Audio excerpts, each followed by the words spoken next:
Good evening and welcome to the November 25th, 2024 Tualatin City Council work session. Our first item on the agenda tonight is our grant application acceptance and management policy discussion led by Don Hudson and Matt Warner. Welcome.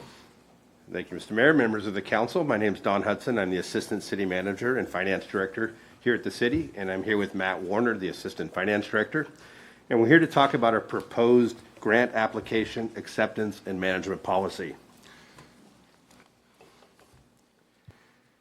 So why are we creating this policy? Well, you see the 3 bullet points here. Basically, we are currently decentralized in our management of grants. Everybody does their own thing, which is great, and it's really pretty much works. But there are some questions about roles and responsibilities for things like who accepts grant awards, who signs the grant agreements, and so forth. So we came up with a policy, and one of the big things here is defining, defining the roles and responsibilities in that process. We haven't, as I said, we haven't experienced any issues, but as we get more and we get larger grants, then we start to fall under the federal single audit requirements, which brings along a lot more scrutiny. And so to make sure that we are in compliance and not in danger of anything in the future, we're bringing this policy forward. At this point, I'm going to turn it over to Matt and talk about what's in the policy. All right, so to start with, the purpose is to establish uniform guidelines and procedures for city staff in the development, submission, and management of grants and the receipt of restricted donated funds. So what is in the policy? The policy, or I guess, what is the goal of the policy? The goal is to ensure that each grant program aligns with the city's missions and priorities. It's also to ensure that each grant program is managed effectively to ensure compliance with grant terms and to maintain eligibility for future funding. Historically, we've had federal awards that we've spent at a level that hasn't reached the level of needing to have a single audit.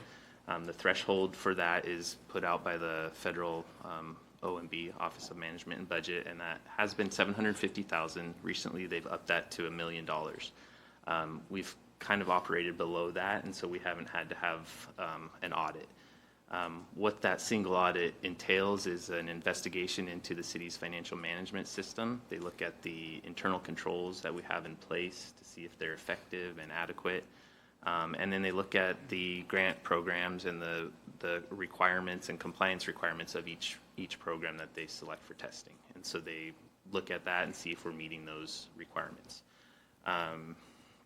So a big part of the internal control framework is having a good, strong policy in place, and that's what we're bringing forward tonight.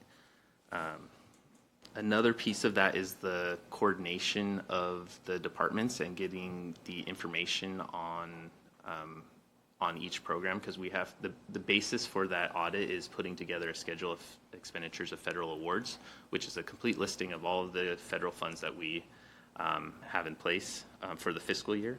And so the basis of that is gathering that information from the various departments for the programs that they're operating and starting with that to see if we even need to have a single audit.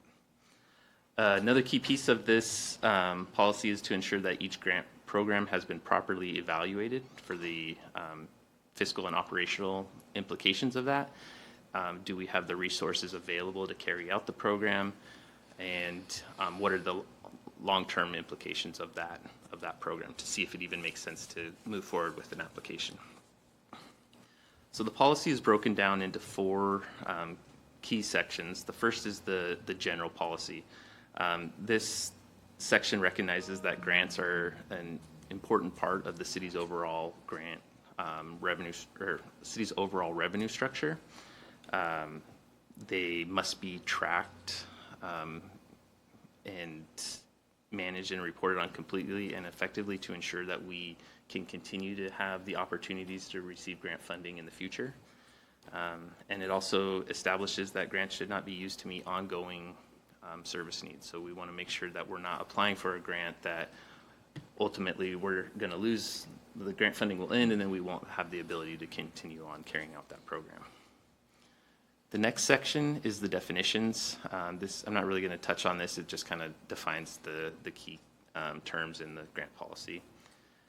So then we move on to responsibilities. So the first section in the responsibilities section is the city council.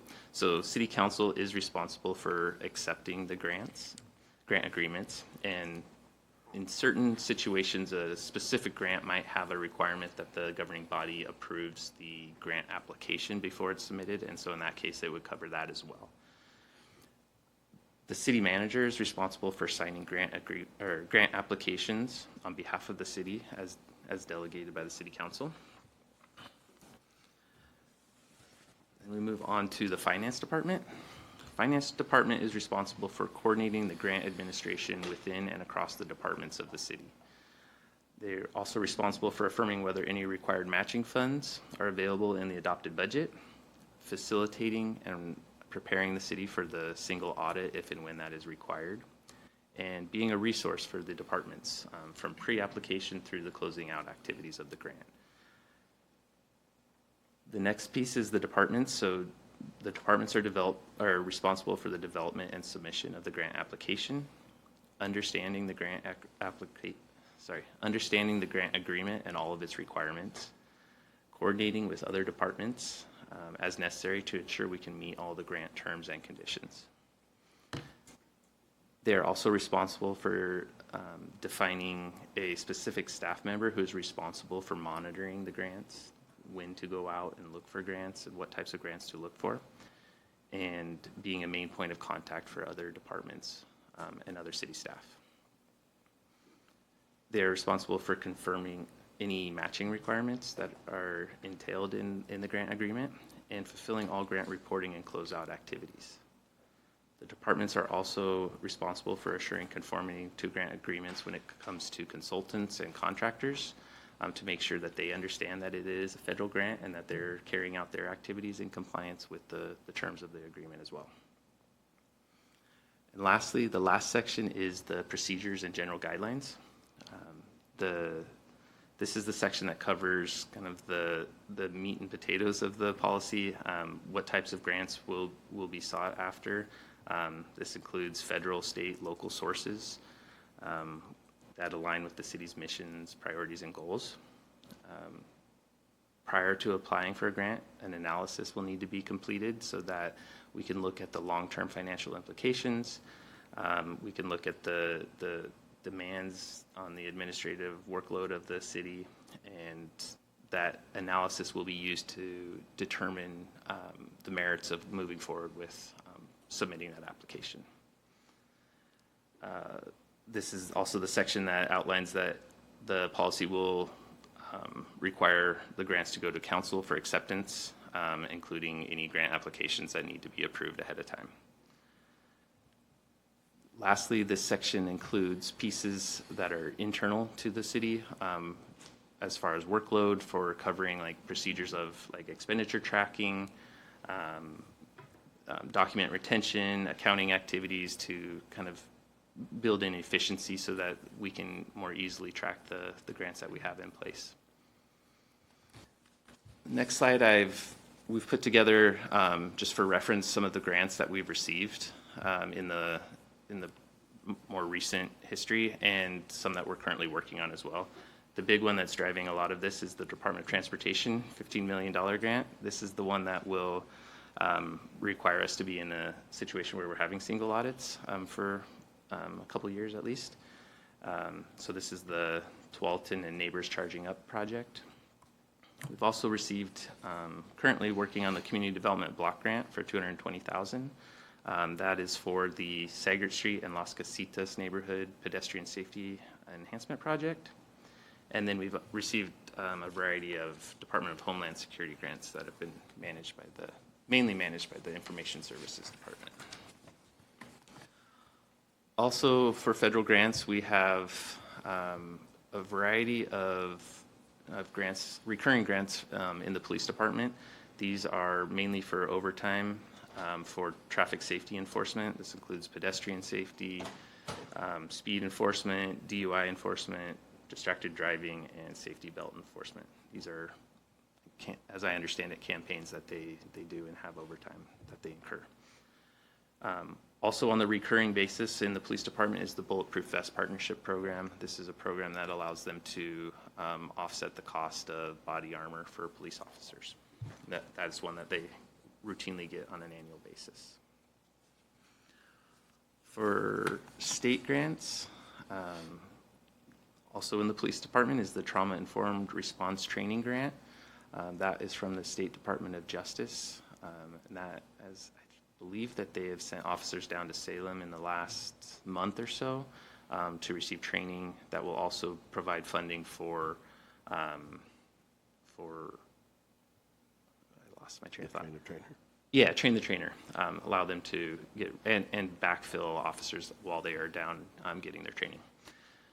And then the big one in the state Department of Transportation is the Tualatin River Greenway Trail Extension Program. That one just finished up, and that also included a local government. That was the match for that program from the Washington County Major Streets Transportation Improvement Program, $450,000 on that one. And then as you can see on the side, there's a couple other local area grants from Metropolitan Area Communication Commission and Metro. With that, I will turn it over to you all for questions. Thank you for your time. Sure. Questions for Don and/or Mark? Matt, I mean, not Mark. Sorry. Councilor Hilliard. Thank you very much. Great job. So I have a couple questions regarding, I'm wondering if you're going to include a policy that if it's over a certain amount, that it has to include a staff person for the duration of the award. There's nothing that's in the policy that'll be part of that analysis that we do each time when we look at a grant. And if that's something that would be a requirement or something that we just can't take on operationally, then we would include that in it. But there's nothing in the policy. It's high level enough to say that's part of the analysis of the operational needs going forward. Okay, so is that analysis going to be kind of like a rubric, a quick rubric? Because I know usually time is of the essence when awards are posted. And so I'm curious how lengthy that analysis is going to be. We don't have anything set in stone yet as far as what that would look like. It's kind of being done already in the departments, and those kind of conversations get done at the departmental level and then also come through the city manager and myself.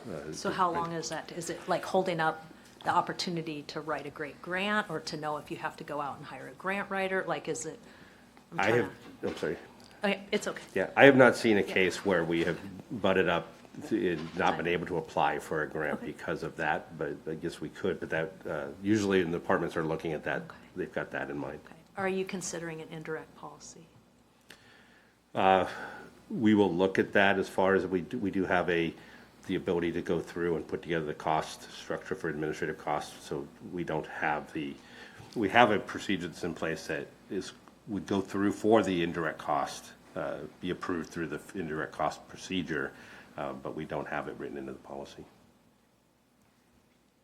Do you think you should? It's something we can look at. I mean, I don't know. I'm just wondering. I just am only speaking from experience, Yeah. is that if you don't have a policy around indirect, then you could get caught off guard, as well as a policy that you won't pay a funder anymore or a potential fiscal agent of something that you're partnering with any more than a certain percentage, like that 10%. Because we've gotten handcuffed before on that, and I would hate to see the city. So I would encourage you to at least look at language that considers your indirect being included, but also have a policy that says you won't pay over 10% or 8% or whatever to someone else's, or you won't pay it at all, whatever it is, just to a different funder, or, if you're partnering with somebody. So those are just my thoughts. Okay, thank you. Councilor Brooks.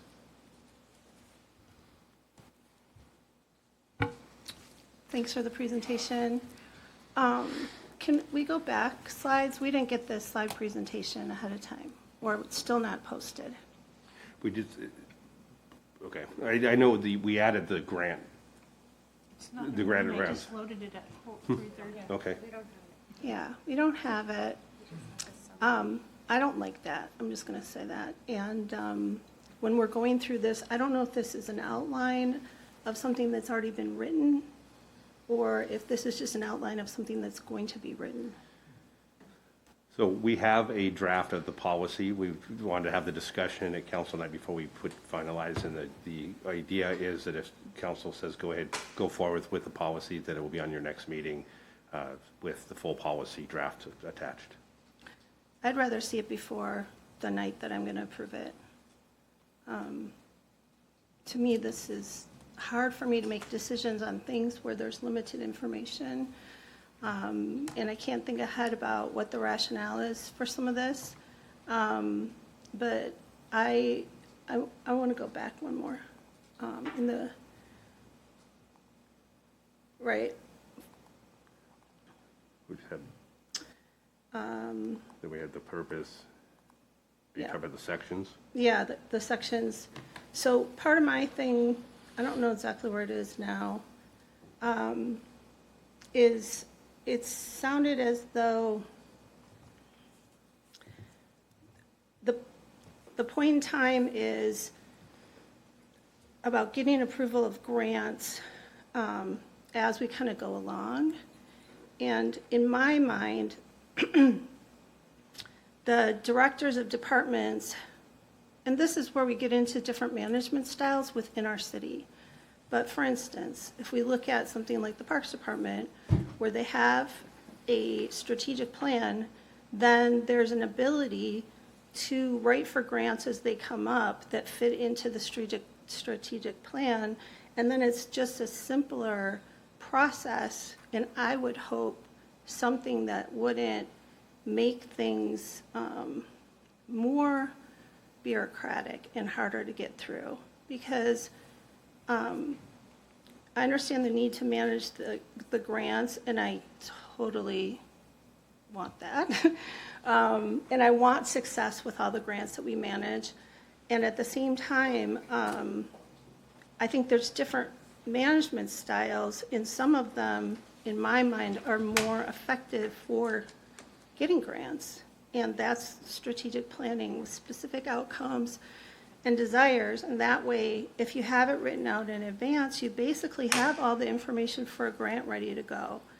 And then when those opportunities come up, we're poised to capture them.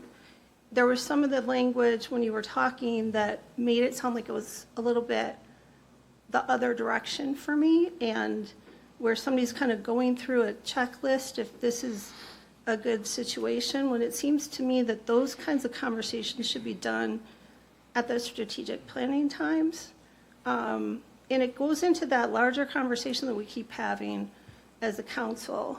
And I think it also leads into not having this material for us in advance so that we can look at it and understand what it is that we're making decisions about. And, you know, so that's the beginning of my thoughts on this. It's really hard to make an assessment without information for me.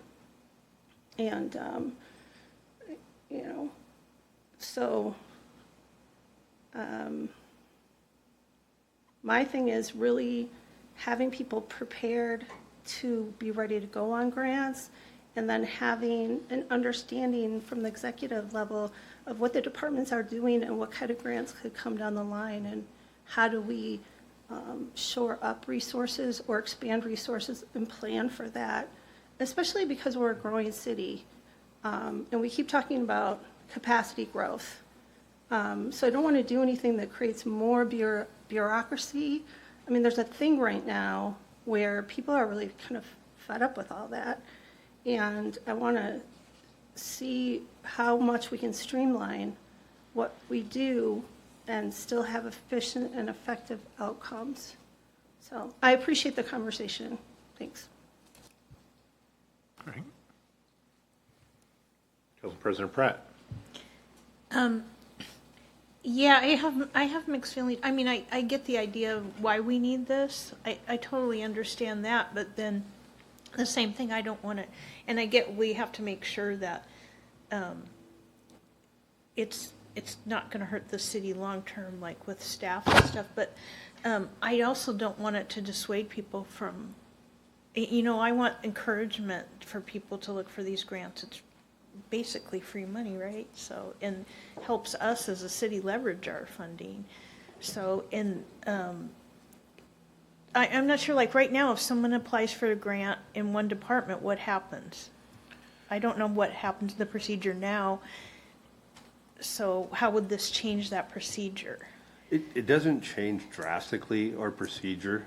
What it's putting in place is here's the pieces that we need to make sure of that's happening. So there'll be a checklist that the departments can go through before they apply. Is there going to be an operational concern?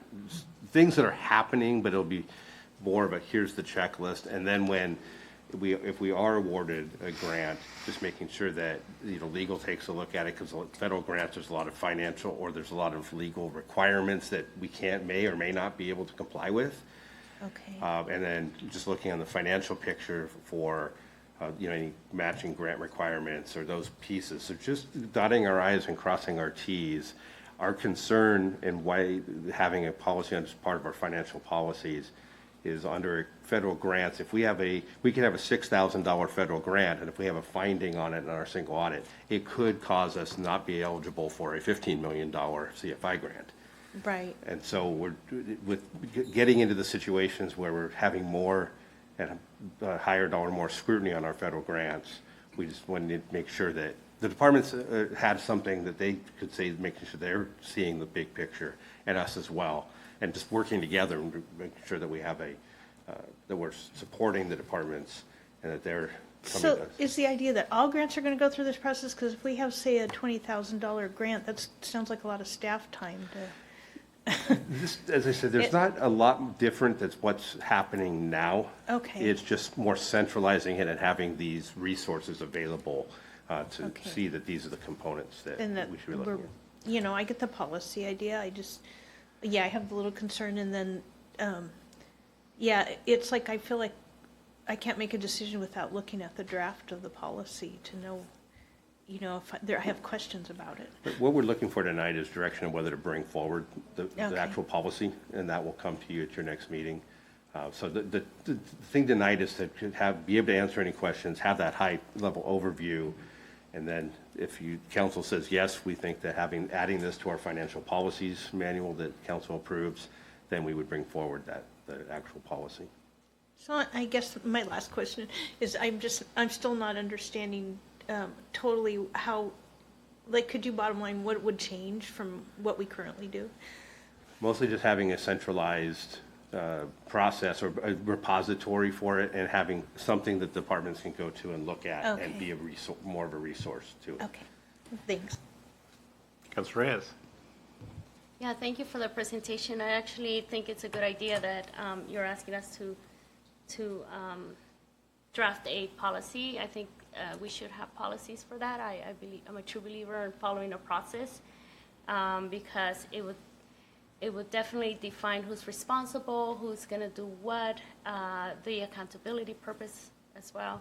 So I think, in my opinion, that we should have a process, and if they do have a process, maybe revise it. Obviously, before approving and all that, I like to see it and review it, and maybe give some suggestions and feedback. A lot of us have worked in nonprofit, many write grants a lot, so from our perspective of writing the grant, we want to know what we want to, like, kind of sometimes give feedback to the grantors and say, hey, you could ask us this question. So I think it will be very helpful for a lot of us have been in grant writers before, write grants still for our own causes and nonprofits. So I like the guidance. I like the uniform guidelines that you think will work. I think that's important. I like to, you know, maybe depending on the amount of the grant that's being requested, maybe that could be less, I wouldn't say manage, but give a little bit more flexibility, you know. 'Cause I saw one that was for $6,000. I'm thinking, that's not gonna be someone that's gonna be scrutinized, you know, but definitely there are some pretty high net money there that you are requesting. I think that needs a little bit more supervision and procedures and more eyes to review it. So I think that's from my perspective with the council, I think there is a good thing to have a policy established in place that will be good for all of us to, even I will be able to explain it to somebody about what we do with grants and things like that. Thank you. Other comments? Councilor Hillier? Thank you. One other comment is when we see it next, it would be great to better understand how this is going to make it more efficient and what department's going to be the centralized department. So I'm kind of confused how this is going to de-silo the process. I mean, I think you said that was one of your goals, and I'm all for that. I'm just not clear at all on that. So if you could add that, thanks. We'll put that in the staff report, and it is more detailed in the policy. We just didn't want to get down in the weeds. And tonight, clearly we but- do, right? Yeah, Darn it, that's fine. tonight we were ready. So we will Okay. make sure we lay that out. So Thank you very much. Councilor Gonzalez? Thank you very much for this information. I appreciate this. I mean, I think it's important to have like a win call or a win team, you know, when things are coming in and who's going to take care of this, who's going to see it through. I think it's wonderful as we are growing, and it's looking like we're trying to pick up greater grants to do more for our constituents, and now focusing our efforts on, okay, it's going to start getting serious here. Let's begin to form out a process. So I'm really encouraged by that. So for me, you have my support to see it to take it to the next stage, but we will get into a little bit the details after this. So thank you very much.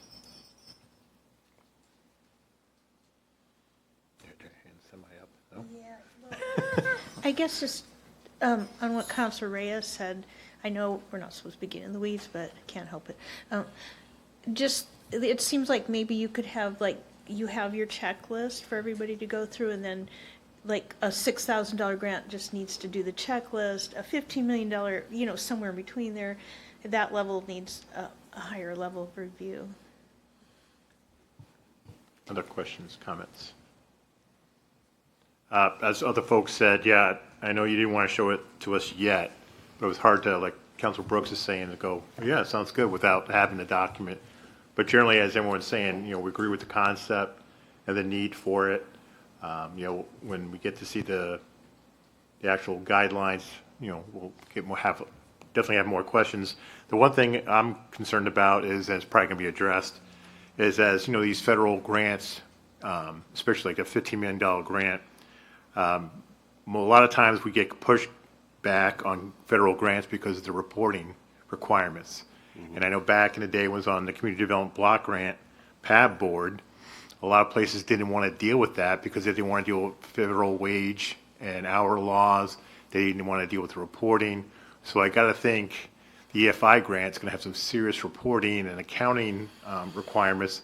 Is that something we're going to be able to keep in-house with someone who's going to be brought up to speed? Or I know back in the day, again, on the PAB, that they hired somebody as a consultant that was their specialty on the reporting side. So what do you envision on that? And obviously, I'm assuming it's going to be incorporated in these guidelines. Yes, that is one of the key components in our mind as well, is making sure that everybody looks at what those reporting requirements are, because it is easy to overlook that. And then you get the grant and you're looking at, you've got a quarterly report and it needs to be 5 pages long, and you're right, the capacity is not there. So that is one of the things on the checklist of looking at before we go into it, is analyzing those kind of over the administrative side of it. It's great to get free money, but when you've got a lot of administrative overhead that needs to go into it, you know, $10,000 might be great, but if you're going to spend $12,000 just to administer it, that's why people would take a pass in CDBG money, because it would cost them more. yeah. So those are the kind of things that we want to look at on the front end before even applying. So that is something that is looked at. As far as, you know, capacity, it's going to be it'll be analyzed on a grant by grant situation. You know, some might have a little bit, or like the $15 million one. That program was well worth having some of those reporting requirements. And there. some of them will fund the person who does the reporting. Yeah. So those will be analyzed on a case-by-case basis. All right, and then Bates being the fellow IT guy, what I'm assuming is like a process flow diagram of a yes/no path of grants. You know, is it less than this? Is it less than this? And something that could be simplified for people to know how the process works. So, Yes. looking forward to seeing this. Any other- Matt's already created a SharePoint site that he's been working on to have exactly that, and a Exactly, yeah. resource for the Yeah. departments to go to. So Yep. that is already being started. Great.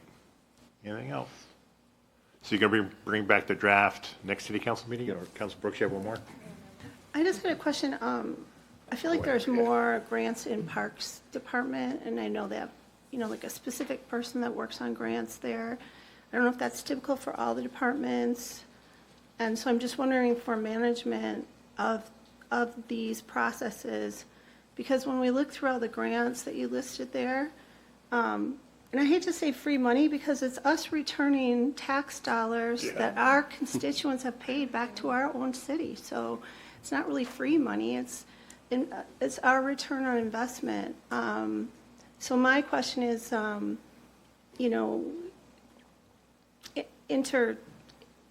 there are the different, was all the parks grants included in this? I think you had all the ones go ahead. Yeah, I mean, so this isn't like a comprehensive list going back. I mean, I'm not sure which grant you have in mind or how far back it was, but this wasn't a completely comprehensive list of every federal, state, local grant that we have. This was kind of the highlighted ones that, as I was looking through some of the documentation that we had. Okay. And then, I was just going to say the outcomes of the grants and what they're bringing to our city, every single one, connecting the trails, doing the energy things, just every single, the streets and sidewalks program for Las Casitas, every single one of those grants has such a meaningful impact to our community. So I'm really about how do we lift it up and think of solutions, because I would hate for it to be capacity issues when we're trying to help alleviate capacity issues, and how do we do that? Thanks. Anything else? All right. Thank you. Thank you. That brings us to our next item on the work session, which is Planning 401. Woo-hoo, we're in graduate school now. Development Review Process Overview. Welcome, Aaron and Steve. Doesn't mean we're going to graduate, though. Thank you, Mayor and Council. Steve Coper, Assistant Community Development Director, and I'm joined by Aaron Engman, Senior Planner. We're grateful to have your time and attention tonight to go through this topic.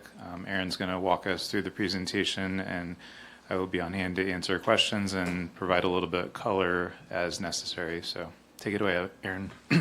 Thanks, Steve. Good evening, Mayor and Council members. I forgot to print out our honorary certificates for this graduate program. But let's see, let me advance this slide. For tonight's discussion, we'll briefly recap, the prior planning series discussions that we've had. We'll also discuss the development review process at a high level, including the various land use procedure types. We'll then cover the typical application intake and review process, as well as touch on the public comment process and our project website that we have as a nice amenity. And in the end, I'll cover the decision and appeal process for you. We hope to save some time for questions, but feel free to interject as we walk through the slides.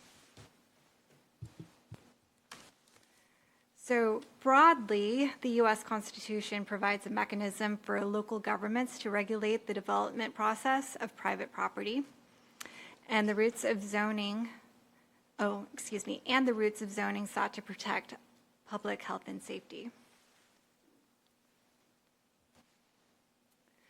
Locally, Oregon adopted a statewide program for land use planning in reaction to the accelerated suburban growth that was experienced in the post-war era. This program is unique in that it heavily focuses urbanization into the urban growth boundaries, and that's to preserve resource farm and forest lands. It also includes goals for citizen involvement.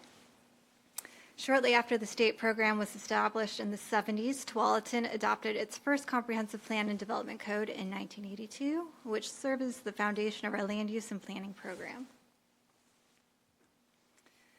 To build on our understanding of the comprehensive plan, think of it as a high-level document that expresses council's interpretation of public interest. As shown on this inverted pyramid, this document includes goals, policies, strategic actions, and supporting documents and maps. And then our various goals and policies are carried out by the development code, which I'll cover in a bit. First, I wanted to show some examples of supporting documents that are included in our comprehensive plan.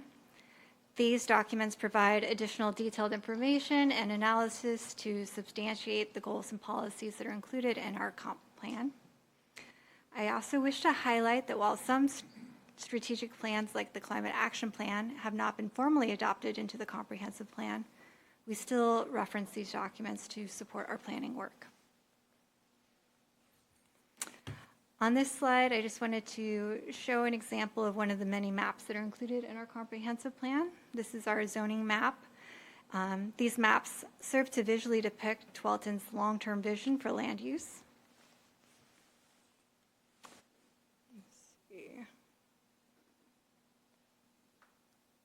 Sorry. So now we'll dive into the development code, which applies to all exterior modifications to private land that might change the topography, appearance, or function of a site. This also includes building additions and exterior remodeling, as well as new or modified uses that explicitly require land use by code. Some examples of the last bullet are conditional use permit or subdivision. We use our development code to implement the comprehensive plan goals and policies, as I mentioned previously, through zoning and development standards. This table on the slide is an example of housing types that are permitted in our RL zone. Oops, somehow I had over-advanced, I'm sorry about that. Okay, I think this is touchy. So this was the slide I was just speaking to. It looks like we're a little out of sequence. I apologize for that. Moving on. We use various procedural processes to review the development applications. The procedural steps and timelines are established by state law and provide clarity and certainties to all parties, developers, and the community at large. Generally speaking, the procedure type is roughly scaled or proportional to the project complexity. The process also allows interested members of the public to reasonably review applications and participate in the decision-making process. And just to reiterate one point on the fact that the procedural process helps to provide clarity and certainty to all parties. This is also, what particularly from the development perspective leads to investment in our communities, and then conversely leads to quality improvements such as infrastructure in our communities. And then conversely, this is where we see things like housing underproduction, where there isn't sufficient clarity or predictability. Thanks, Steve. So on this slide, we're just highlighting the different procedure types. These are further described in Chapter 32 of our code. But you'll see that there's differences between the Type 1 to Type 4. Some include public notice, such as the Type 2 and beyond. You'll also see that there are different review types. For example, Type 1 is typically clear and objective. You will also find that it does not have a local appeal process. And an example of a Type 1 application is a sign application. For Type 2, as I mentioned, it does require a public notice. It typically has limited or no discretion. It may be appealed to council, and an example is a subdivision application. And moving on to type 3, it also requires public notice. It does include a public hearing, which provides some discretion in the approval decision. It could be appealed to council, and an example is a large industrial building. Finally, with our type 4, this includes the most discretion with an appeal subject to LUBA, and some examples are annexation or a map and text amendment.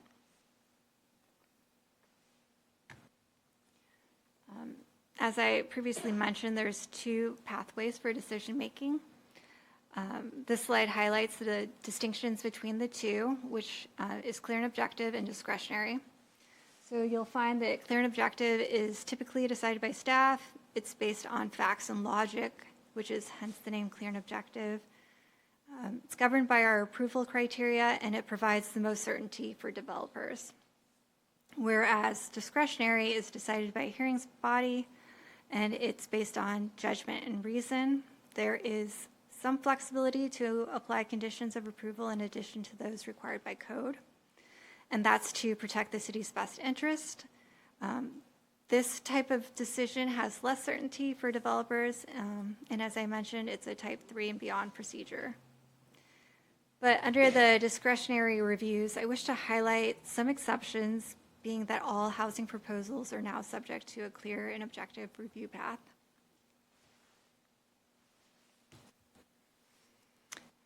On this slide, I wish to highlight that there are a number of steps that happen before a land use review happens, and that is to help vet the viability of a proposal. We spend a lot of service-oriented time with our developers and applicants just to ensure that they understand our process and what's required of them to get them to a successful proposal or something that could be successful.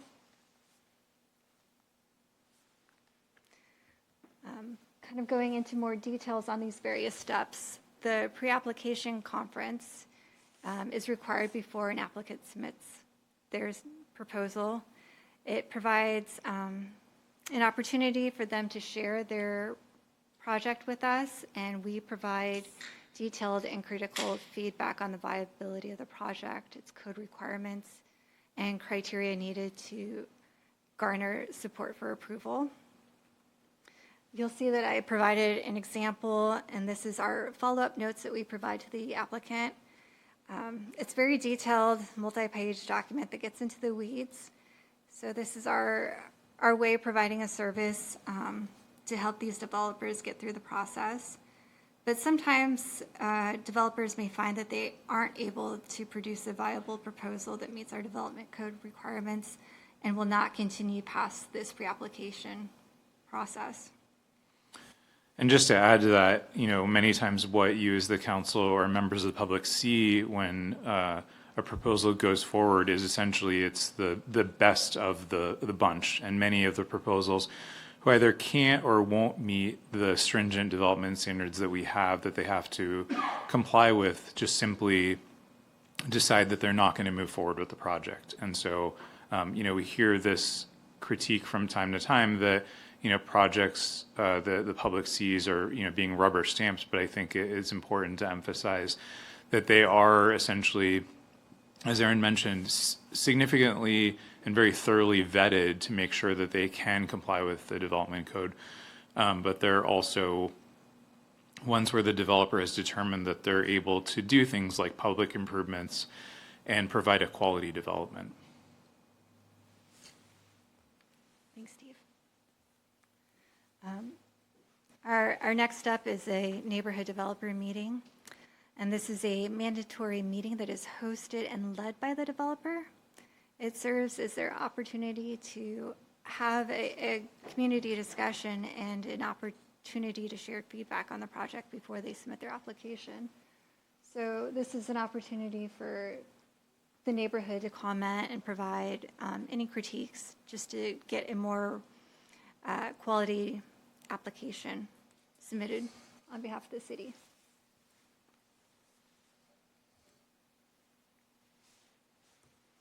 And then once we get through those 2 steps, an applicant will typically submit their application. And this is what staff considers our completeness or incompleteness review, which is a determination on whether the applicant has or has not submitted the application materials that are required. And as an example, if it's incomplete, a detailed list of missing information is provided. So we do our best to provide the service in leading the applicant to exactly what it is we're looking for to get to a complete application. I think it's also worth noting that at this stage, yet more applications still fall off and many become deemed incomplete because they've failed to provide adequate information to address the development standards, and then ultimately determine that their project is not going to go forward. So again, this is another further way of vetting and kind of eliminating substandard projects that we do.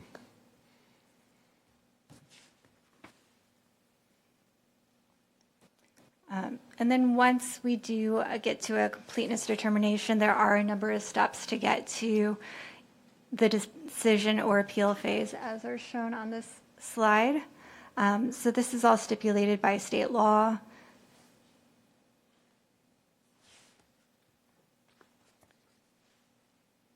Sorry, it seems that maybe our updated presentation didn't make it to you tonight, so let me just...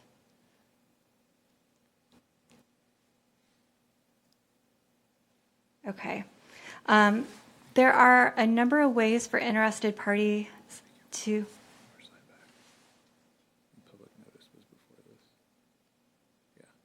Okay, thanks. As I was saying, there are a number of ways for interested parties to submit public comments. It's public notice. That one goes first, I think. Do we do that? Okay, sorry. We did that already? We didn't do that one yet. No, okay. Sorry, I got lost and now I'm found. Projects are posted and noticed once the application is complete rather than once an application is submitted. This is to ensure that a complete record of the proposal is ready for review. I also wish to highlight that our local code goes above the state requirements for public noticing. This slide highlights that state law requires notification only within 100 feet and 14 days before a decision is issued, whereas we submit or we notify within 1,000 feet, and we have a 14-day review period for type 2 and a 20-day review period for type 3 and 4 applications. And in addition to noticing elements, we do have a city website where we post this information. And when we do notice our applicants, or excuse me, the applications, we also include the CIOs at the same time as the property owners. And lastly, the applicant is given instructions for putting notification signs on the site and submits an affidavit verifying the placement.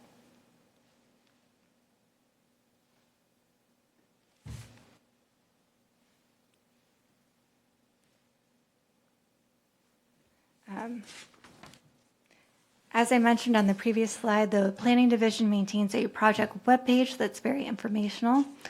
All application materials and review milestones are included on this site. We find this is a helpful way to share information with the public, our CIO groups, and partner agencies.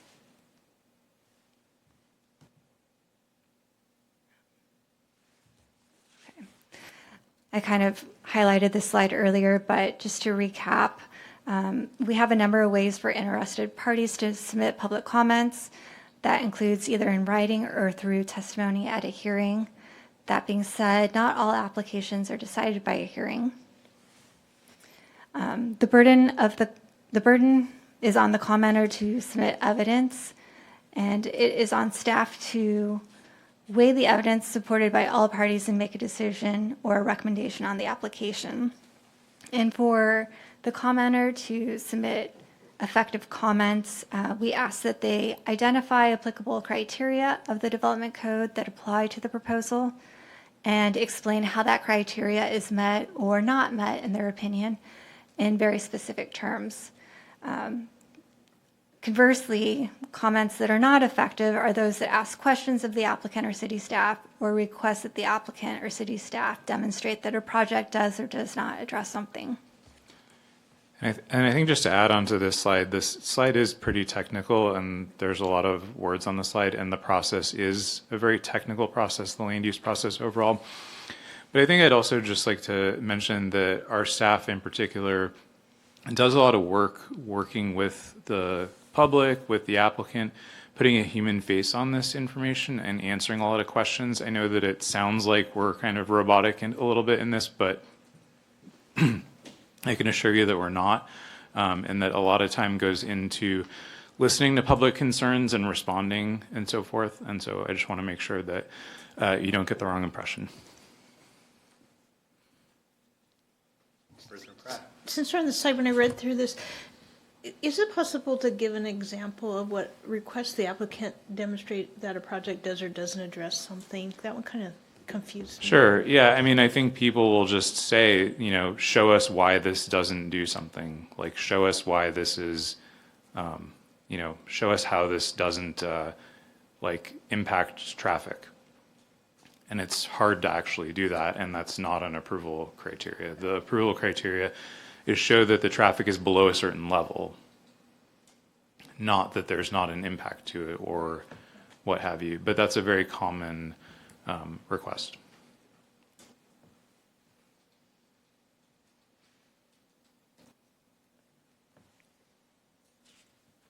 Okay.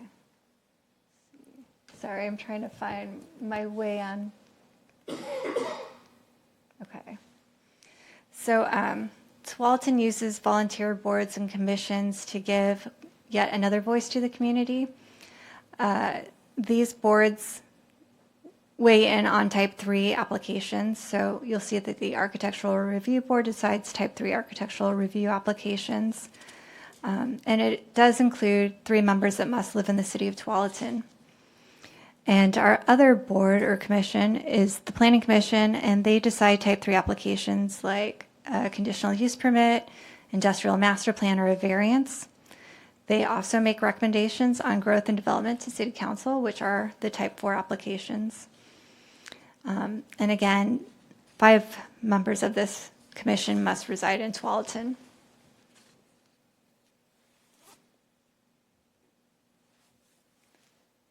Sorry, we're kind of bouncing around.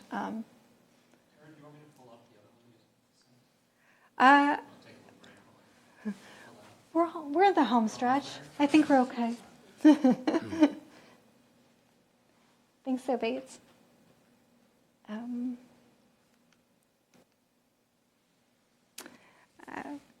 So kind of to put a bow on their conversation, decisions must be based on approval criteria and they typically include things like our conditions of approval. Conditions of approval must relate to approval criteria and be roughly proportional to the impact of the proposed development.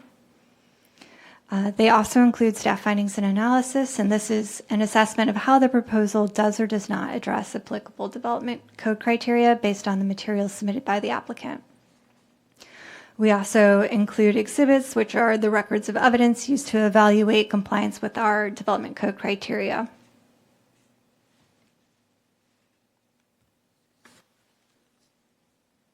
And as a final recap, I just want to reiterate that there are many steps that happen before an application is submitted, and that developers get a lot of feedback on how they can change their proposal to meet the code or to provide a better project.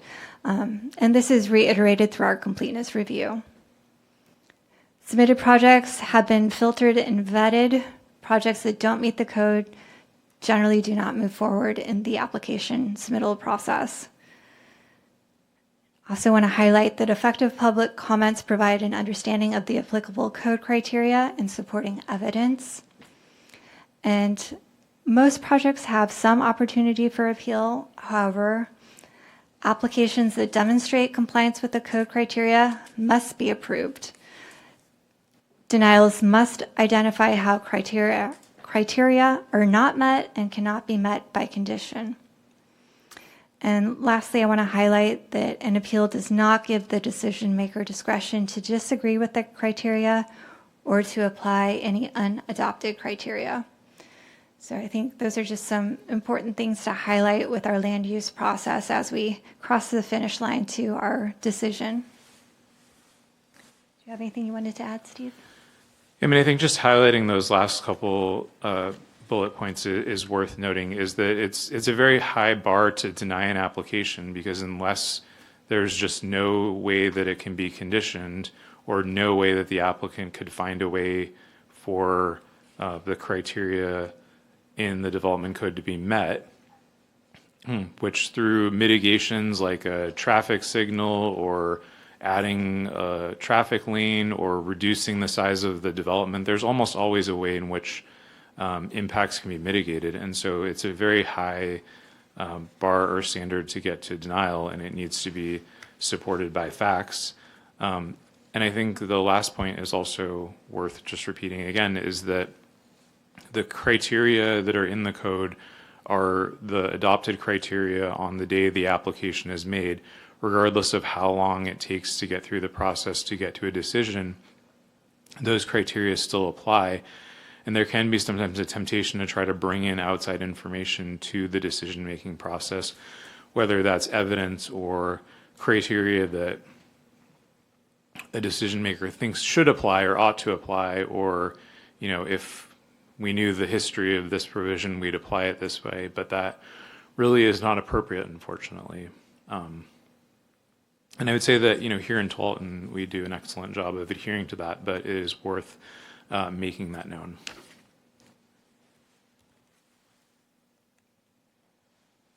And then we'll come back to you in the future to discuss the post-land use review and construction phase, and that includes our engineering permits, building permits, planning, final planning review, and certificate of occupancy. With that, I'll open it up for questions if you have any. All right, questions for Steve and or Aaron? I actually want to make a comment. Thank you for the presentation. And I know, I just think it's important, and I've learned more just from our appraising business, like how property rights are really enfolded into the baseline of our foundation of our country, really. And so there's a lot of protection around that, and I understand that. And then that piece that you talked about with putting a personal touch on the feedback to the community. I mean, the number of emails that I just get across my desk that you're responding to really validates that piece. So I just really wanted to say thank you, because I read them, but I don't have to answer all of them. I don't think they want 20 answers, you know, from all of us. And you guys are the ones that have the expertise and then help people go through. Sometimes it's a very bumpy journey, right? And other times it's smooth sailing. So I appreciate all the information and how well organized it is. Thank you. Thank you, that means a lot. Council, God. Council Sacco. Thank you. Thank you for the presentation. So my question is around public notice and how part of that public notice process is that the city mails notice to property owners. I know we've had some conversation around noticing renters. And can you just remind me what the process is as far as property owners versus renters, and who is noticed, who is not, and why? Yeah, I'll field that one. That's a great question. Thank you. So, I mean, traditionally, cities have taken that baseline state law, and so the state law is considered, I guess, a safe harbor. In other words, if you comply with the state law, then you're okay. You're not subject to challenge legally. And so most jurisdictions have taken the kind of basic bones of the state law and have built on that, usually expanding the radius by some. I think, again, Tualatin is still one of the largest radiuses, or radii, for that, its particular distance, particularly the inclusion of the excuse me, of the subdivisions. That's a big, in some of the applications we have, that's a big change. Excuse me. It's not just me. Sorry. It's a big difference in how many notices we send out. And so in state law, the requirement is property rolls, it's the tax rolls. And so it's not even necessarily like if, for example, if a property owner is getting their tax statement mailed somewhere else, it'll go to that address, it won't go to their home address. And so that's kind of the safe harbor. So in order for us to comply with state law, we would have to do that. And then there would be a secondary process if we wanted to mail it to other people, where, for example, we could mail it to the occupant, like we have the address information, and so we could take the same radius and mail it to the occupant. But, you figure probably 80 to 90% of the people are getting their tax bills at their house. And so people start to get double mailings, right? Because we're mailing it to the occupant and then to the property owner on the tax rolls to meet our legal requirements. And then, at some point you run the risk of people treating it like junk mail, because if you send people too many notices, they ignore them.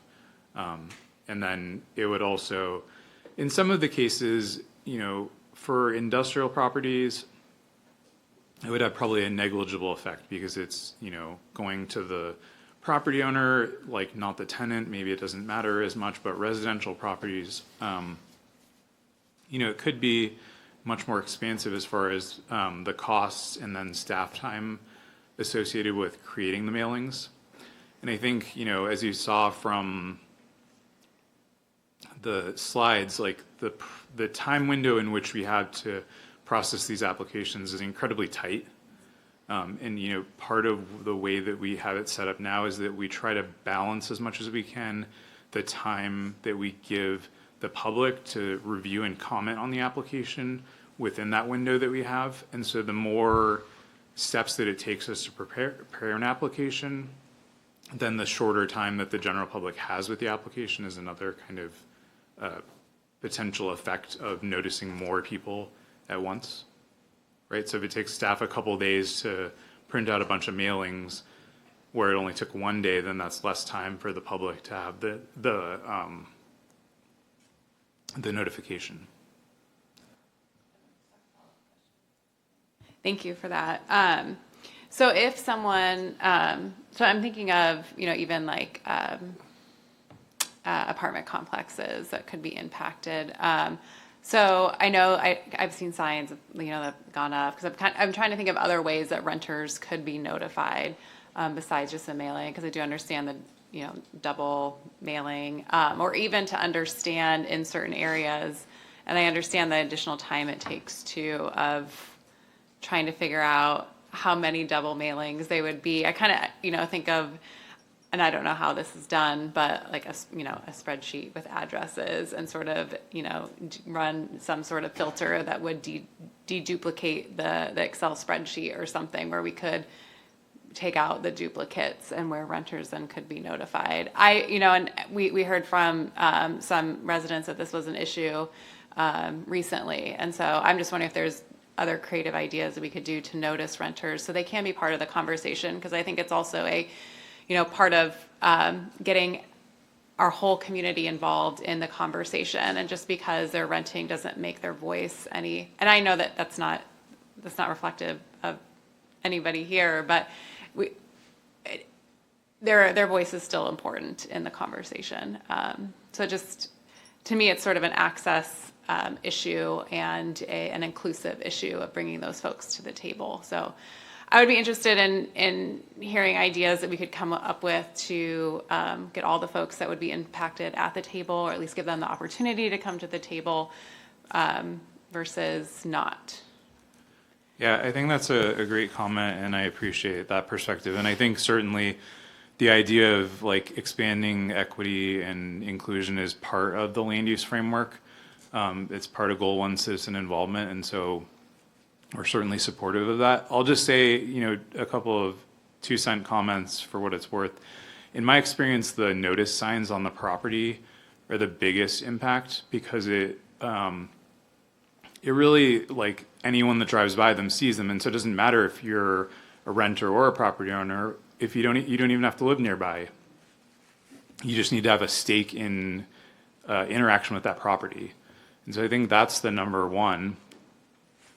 And then the other one, which is, I think, a future conversation, is improvements to our website, which are, starting slowly but surely, and giving people a better opportunity to sign up for alerts, and having those, potentially geographically available. That's one that I see, because it's like, the mailing is just such old technology, and of course it's in state law, so we do what we have to do. And we expanded it at a time where that was the best technology available, but I just have to believe that there's a better mousetrap. Councilor Reyes. I'm going to continue the public notice conversation just because I haven't gone through the Norwood experience and all that. And when an applicant is doing a notice, in a public notice where they bring the neighborhood together, that's one way of doing it, or is it just pure mailing or emails or social media or other ways? So for the neighborhood meetings that the developer does before they make the application, they do that really the same ways that we do it, which is they do a traditional mailing, and they do that to the same 1,000-foot plus a subdivision if it touches. I think the thing I maybe neglected to mention also is that we do notify all of the CIOs. We don't just notify the one that's adjacent to it or that the project is in. And so we also feel like there's some ability of the CIOs to transmit information. If there's people who are concerned, sorry. Take your time. If there are people who are concerned outside of that, like, specific geographic area. Yeah, that was another question I wrote about, can people from neighbors or others that are not part of that specific area where it's going to be affected.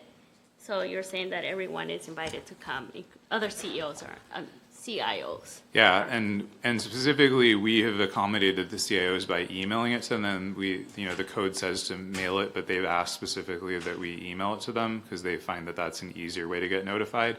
And so that's an accommodation that we've made specifically for them throughout the years. And again, the city supports the CIOs, and I think that there is some responsibility of the CIOs to, act as a information transmission. That's part of why they were formed. And so that, I think, is also part of the answers to that question of what and how is notice being transmitted. And as far as the city council, at one point, can we attend those neighborhood meetings? And I think this might be a Kevin question, I don't know, but I don't want to avoid, but at the same time, I don't want to make people feel uncomfortable. As a city councilor, I want to be, sometimes if I hear there's a meeting like that, I want to maybe, if I have time or something, be present. Even though it's not in my neighborhood, it might be like I said, the experience with Norwood, and when they're having meetings and all that, or what point do we say, no, we can attend, or yes, we can attend, but we have to do all these different disclaimers? Yeah, and thank you, Councilor Reyes. That's an excellent question. That's come up many times in my tenure as a city attorney or assistant city attorney. And generally, I would advise a councilor not to attend a neighborhood meeting, although you can. The issue you will have is potential ex parte communications and have to disclose those if that matter did come before you as part of the city council. Allegations potentially that you're already biased if you make statements in that neighborhood meeting that maybe you are definitely for or definitely opposed to an application. That might be an issue for you if you were a part of the deciding body of the city council. But you do have a right to be there. That's it. Thank you. Other questions, comments? Councilor Brooks. Thank you. Going back to Counselor Sacco's point on the apartment notifications, my curiosity is more if there are, like how many apartment complexes are in the city of Tualatin, do you think? It's a good question. From that, like, housing mailing. We recently did mail them for our rent burdened event, and without revisiting that list for some months, I want to say that maybe there's 10 to 12, but it was quite extensive. Yeah, 10 to 12. So I'm wondering, just because I've seen in the past, and I know there's a difference between the property address and the tax person's address, and I'm just curious if we could capture those 10 or 12 apartment buildings and not mail to every single person, but mail to residents. I've seen this before where it ends up in the lobby or ends up in a public place where it can be posted by the property manager or just in the lobby when people walk in, depending on the style of the apartment building. But I don't think that we have like so many apartment buildings that would be like a ton of addresses to add to a list. Well, it was, so a couple of thoughts on that, because it's a great point. So in the past, we had tried, for that rent burden event, we tried to have it posted by apartment managers, and we found that that was not, did not gain a lot of traction, that most were not willing to do that, quite frankly. And so we decided to mail directly to like all of the units in the apartments. And it was a pretty expensive endeavor. It was probably just the one time doing it for all of them at once, was probably equal to our budget, our annual budget to mail all of our land use notices to everywhere. So, I mean, I think we didn't come prepared to necessarily like cost out what it would look like on an application, but I think it would probably like double our budget. And then, I mean, again, it would send duplicates, because we already get duplicates when we do our mailings, but because each property needs to be noticed, even if the same person notices it, we don't really eliminate them for the most part, unless it's the city. We don't mail ourselves multiple notices, but otherwise we leave the multiples in because we don't want to accidentally go out of compliance with the law. So, I mean, we're sending a lot of notices and doing a lot of like, it was a lot of work to do it for that one event, I'll say that. Not to say that we couldn't, but it would just be something that we would have to factor in additional staff time and budget for the expense to do. And then I'm thinking with that's the whole city, where this would be 100 feet. So I'm just curious, or 1,000, how many ever feet it is. So I'm just wondering if there's like quadrants within the CIOs of where those apartment buildings are, and then maybe when you're talking about pushing on that liaison perspective, maybe there's a flyer that could be printed out and posted by one of the CIO members, or there could be a key person from one of the apartment buildings that's interested and involved in the community, because I know not everybody is, but you'd hate to have people miss important information and feel even less a part of. And it's very interesting because even of the design of it, it goes to property owners because of the tax. So it's like if you pay property taxes, then you're involved in the conversation, and those residents are still residents, whether they're paying those taxes or not. So, so that's my one. Even when I think about single-family houses or duplexes, those mailings are probably not going to those physical addresses, right? They'll probably be going to the owner of the property. For like a rental? Yeah, for like a single-family rental.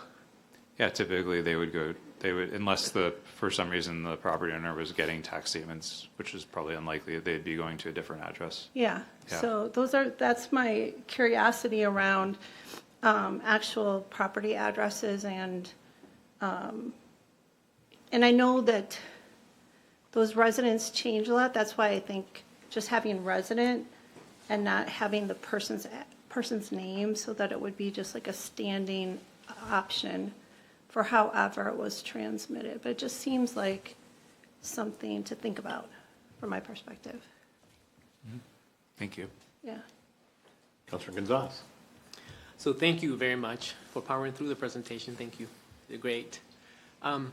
Is this really our burden to do this with the non-residents of Tualatin? I'm just asking a question. Is it our burden to notify every single homeowner in Tualatin in the rental side, not the individual home, but the renter? Is it our burden to do this?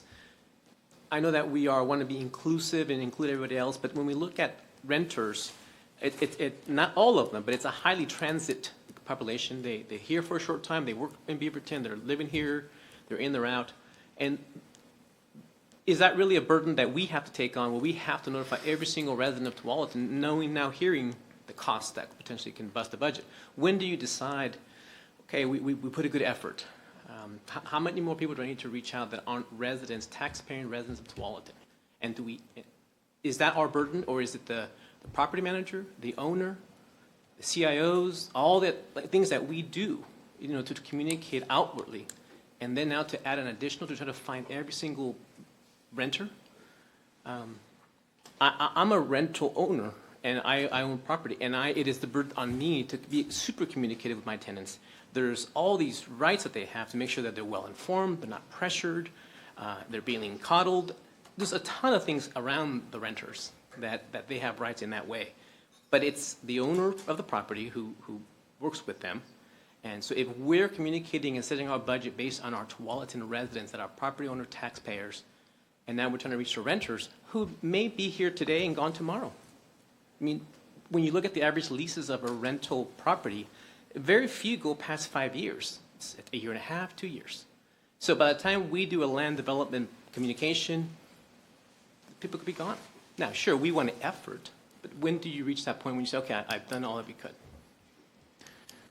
Well, I mean, I think the state law sets what our burden is, which is just the 100 feet. And then beyond that, I mean, it's a council conversation. It's a policy question of, to what extent do you as a council, want to go above and beyond? Certainly previous councils have wanted to go above and beyond the minimum, but I think that you raise a valid question. Thank you. Councilor Brooks.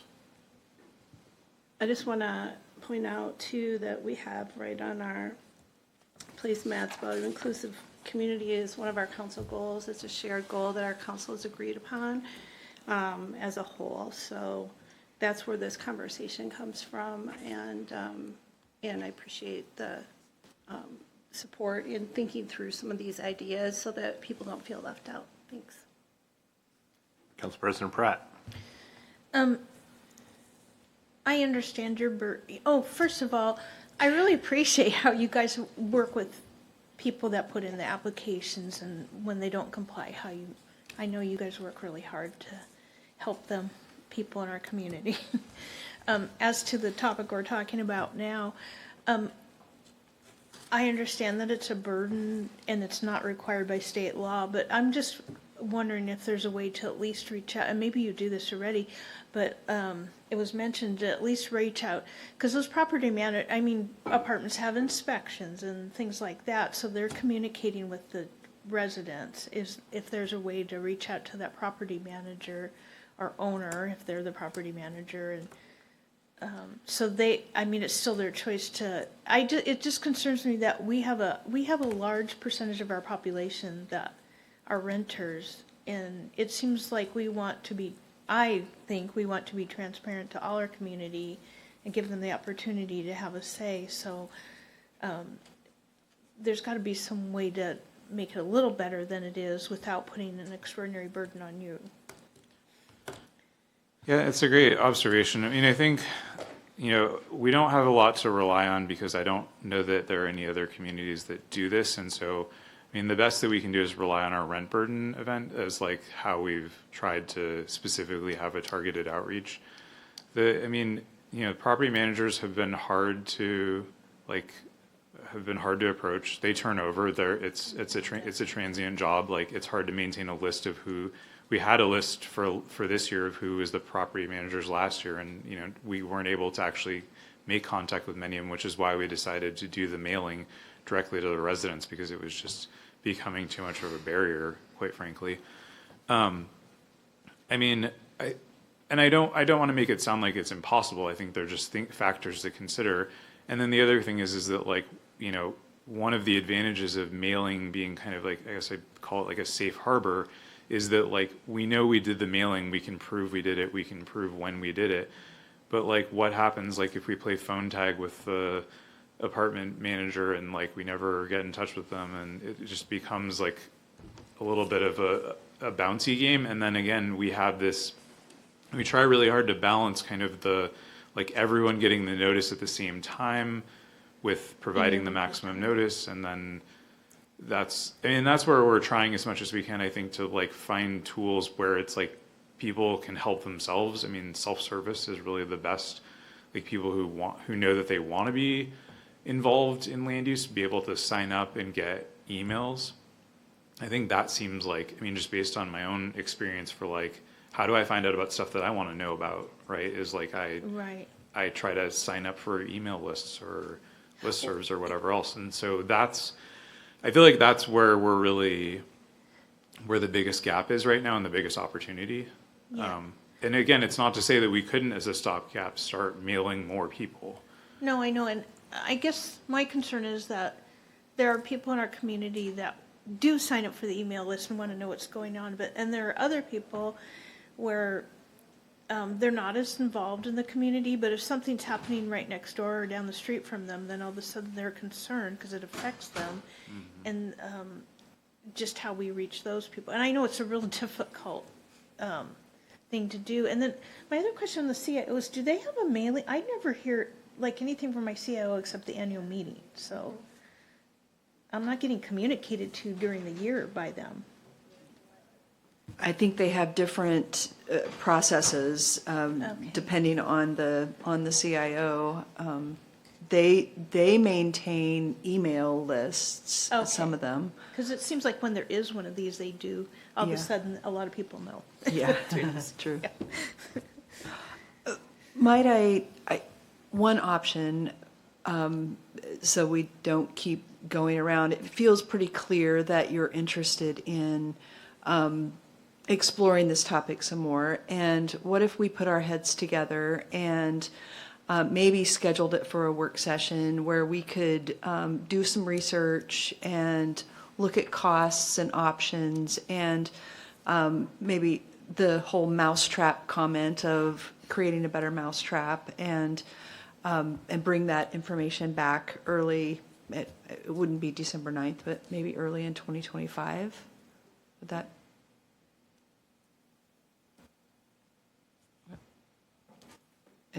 Yeah, I'd be happy to. Thank you.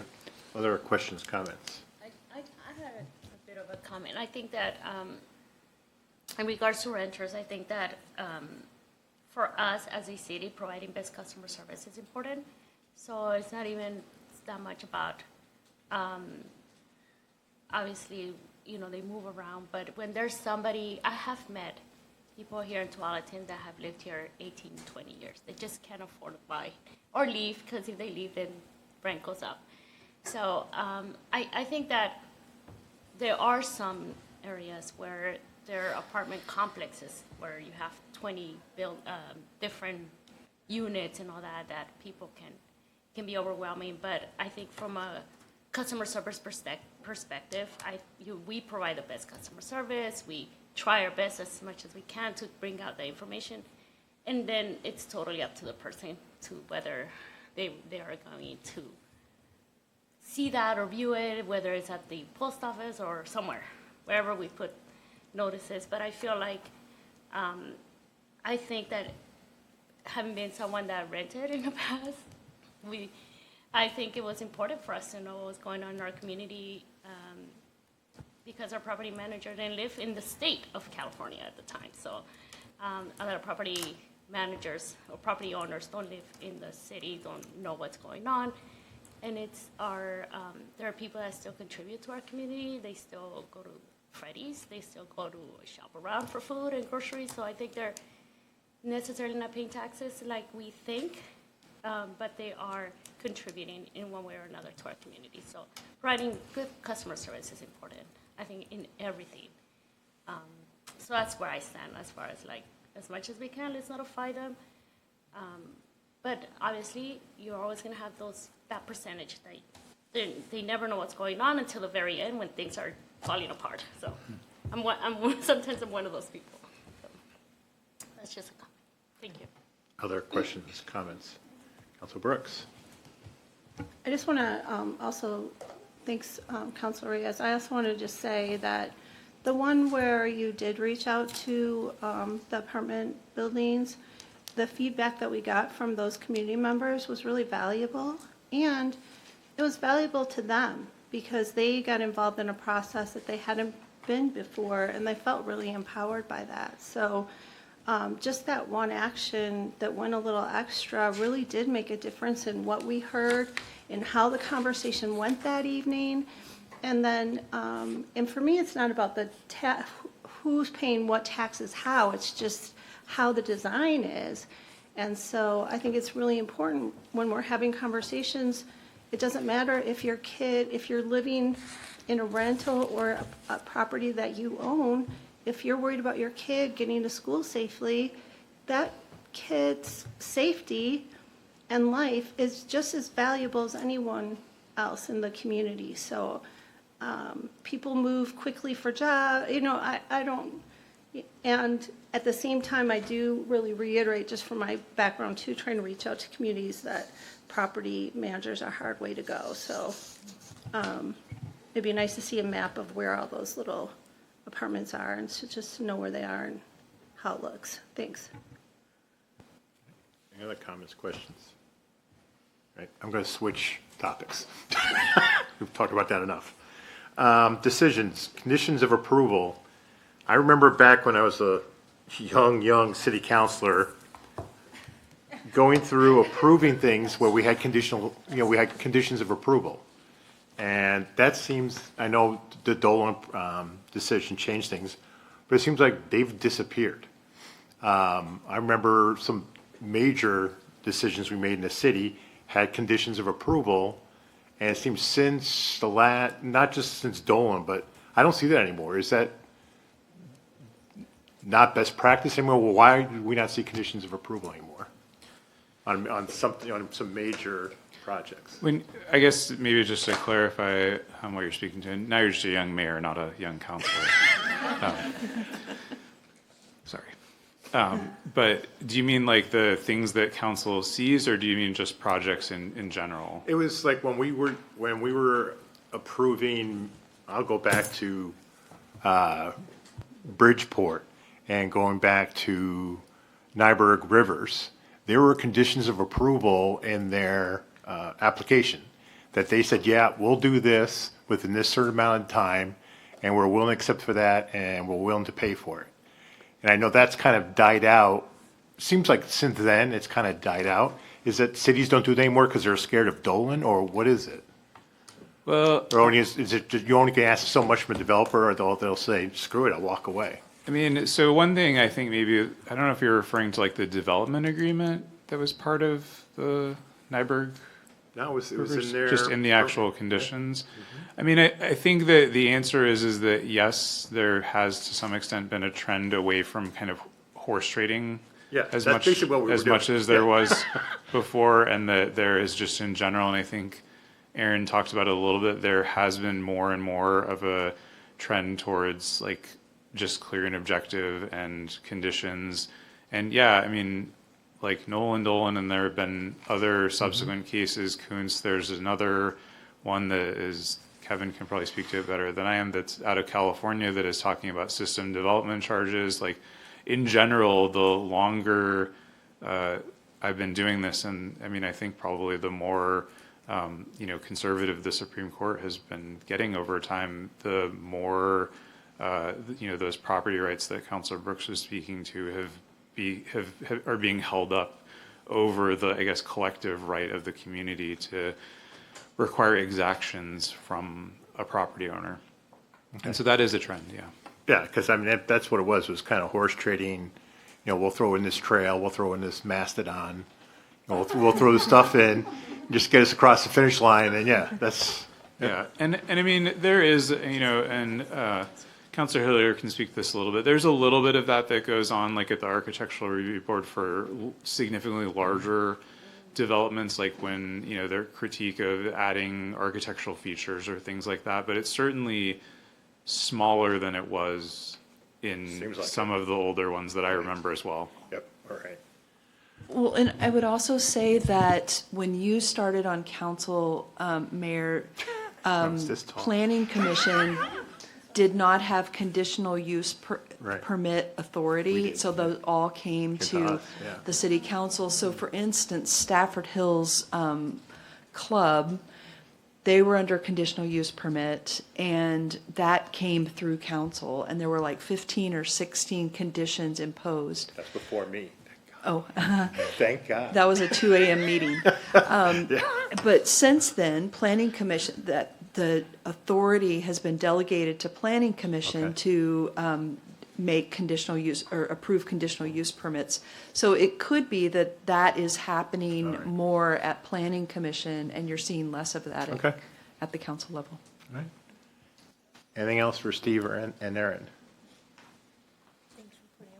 Yeah, thanks you, thanks for your time tonight, appreciated it. Likewise, thank you for your time. Thank you.